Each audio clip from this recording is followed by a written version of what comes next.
a sua mãe e a sua avó fizeram em termos de alimentação, esse traço fica no DNA.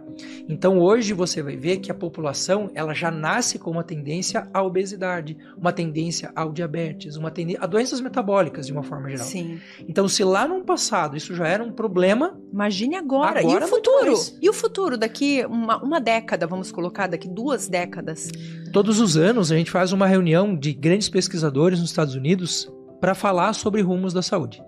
E já vem se falando, desde a década de 70, 80, que a gente entraria numa epidemia de diabetes, numa epidemia de obesidade. Tá aqui, tá do seu lado, é só você olhar.